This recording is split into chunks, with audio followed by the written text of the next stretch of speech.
Hey y'all, today is part 2 of the front curve in the front garden, and I'm going to be planting today. So I'm excited to show you all the plants that I'm going to be looking at.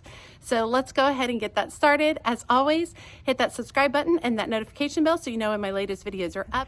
And make sure you drop me a comment below. Are you still planting? We are hitting 90, 95 degree weather here, and I am still planting, and I will plant all the way through the summer.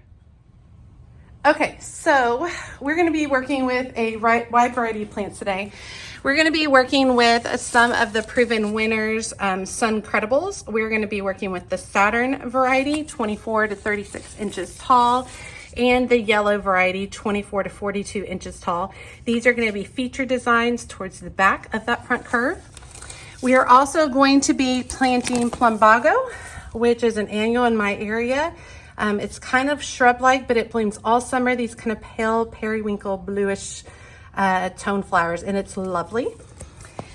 And I'm going to be adding in some Cleome right here. This is Proven Winners. It's Senorita Rosalita Spider Flower, but also known as Cleome, 24 to 48 inches tall as well. And I've got 3 of those.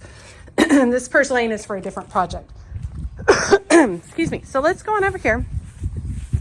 So I want to show you the space here. Now, it looks like I have a lot of tall stuff at the back, but these are actually all Canterbury bells that are going to seed. And I want them to go to seed because I want them to reseed themselves for the future. What I'm going to do is I'm going to pull up the little holders or the little plant stakes that are holding them up, and I'm going to kind of tie them all and lean them backwards because I want them to seed more back towards the house. And then that'll give me a clearer space on where I can place Sun Credibles, Plumbago, and the Cleome in this space. So let's get that started first and then lay out all the plants. Okay, I've got them all spaced out. They keep blowing over. So this garden, it's a little bit deceiving to watch right now, right? So back here, all this green you see back here are the Canterbury bells, and they only have about 2 more weeks and then they're gonna be cut down to the ground. I'm going to be tucking in these Sun Credibles right here. They get tall, they're whimsical, they are continuous bloom throughout the whole summer into the fall. I really like the way they catch the wind, and so I'm really excited about the way those are going to look. And then I also tucked in some Plumbago in some different areas. The Plumbago is very fairy tale-like, wild branches with the pale blue periwinkle blooms. Grows a little bit lower to the ground than what the sunflowers, so it kind of fills that medium level void. Now the Cleome, and they keep falling over, I apologize, but I'm going to do a trio of those right here, just for more of a burst of color instead of spreading those out, which I think really be really fun. Now the Sun Credibles and the Cleome can definitely be used as cut flowers. I don't recall ever using Plumbago as a cut flower, so I will have to try that this year, and I'll give you an update on that. This still leaves me plenty of room to do annuals across the front, and that's what I typically do. I typically do all annuals across this entire space. So stepping out and doing something like the Proven Winners, something that's a little bit different, typically I'll just throw a bunch of zinnias across the front of here and call it a day. And so now I'm going to go with a little bit more height and a little bit more interest, but still have room for my, tried and true zinnias, which I'm currently growing from seed. They're a carpet variety zinnia that'll fill in really nicely here. I'll put those in about 3 weeks. All right, today I'm going to be using my auger because one of my subscribers reminded me that I do own an auger and that I was hurting my back and I should start using it. So we're going to do the auger, and then I'm going to add plant tone to each hole and get these knocked out. Let's get started.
go.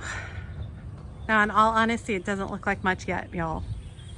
But I'm really excited about these foundation plants with the 2 Suncredibles, the 3 Plumbagos across the front, and then the trio of the Cleomes together. I think are really pretty, whimsical, wildflower-esque. I think it's been really great. This is a feature curb on the front of my house. Let me step back so y'all can see. So you can see it. Everything's typically pretty tight over here to the left, so I thought a little looser and whimsical, and then I'll end up doing the annual border across the front, which will have a tighter nature. I think it looks really good, y'all. I'm happy with it. Okay, I'm really happy that I challenged myself today. I used 3 different types of plants that I never have used in that front curb before, and that, you know, I've only rarely used in my landscape. So I really kind of pushed myself to do something different. Now I'm still going to fall back on my favorite and have the low carpet zinnias across the front, because I really like a clean border across the front of my front yard beds. And so I definitely am still going to fall back on that, but I really like the whimsical quality of the Suncredibles, the Plumbago, and the Cleome that are going to be behind that zinnia border. All right, hope you guys enjoyed today's video. As always, she's a mad gardener or decorator or anything else that she wants to be. Thanks, y'all.